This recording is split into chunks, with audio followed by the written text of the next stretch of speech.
Here I have Samsung Galaxy S22, and today I'm going to show you how to switch off or on front camera mirroring effect on this device.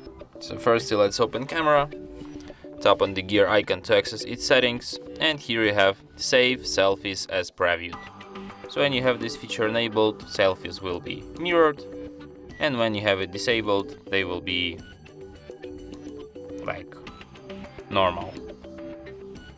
So yeah, and that's it. Thanks for watching. If you find this tutorial useful, don't forget to hit that like button and subscribe to our channel.